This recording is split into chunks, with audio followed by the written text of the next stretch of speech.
Aaron Alexis shot and killed 12 people last year at the Washington Navy Yard in southeast Washington, D.C. Alexis used a valid temporary ID to get into Building 197. Police eventually shot and killed him. FBI agents later found a note. Alexis claimed that ultra-low frequency waves attacked him for months. Now, in an interview that you will see only here on CBS This Morning, Vicente Arenas sits down with his sister, Naomi Alexis. Vicente, good morning.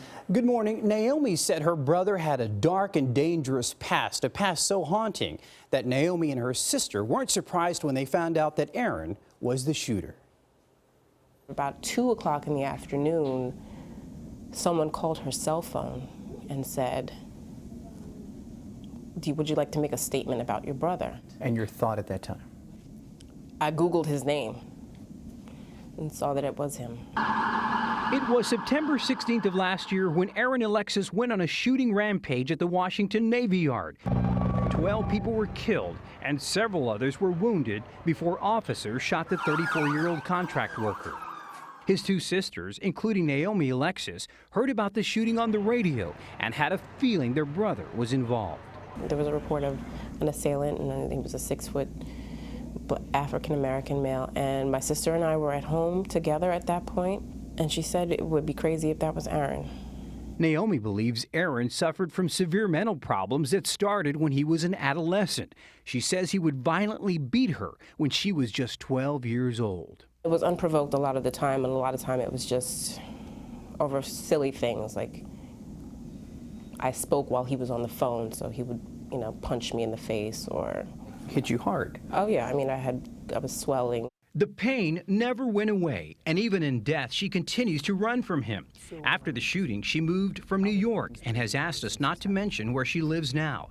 This is the first time she's spoken at length about the shooting and her brother. I don't want to cast blame. I mean, there are so many instances where this could have been addressed. On the barrel of the shotgun that was recovered, these words were written, "End the torment." What do you think he was trying to do that day? I think my brother was suffering. I think he was scared. He called the police and said, they're making all this noise. His statements to police didn't surprise her. When he was a teenager, she says he'd lock himself in his room blasting music for hours. Then came stories of torturing pets. In 2004, Aaron was arrested in Washington State for shooting out the tires of another man's vehicle. According to the Navy, Alexis was cited for misconduct at least 8 times. Over the years, Naomi told her family he needed to see a doctor. I would have violent, tearful outbursts and try to get my mom to be like, this is not right, this is not supposed to be this way. But Aaron's actions were something the family just didn't discuss. And do you think that perhaps there was a sense of shame?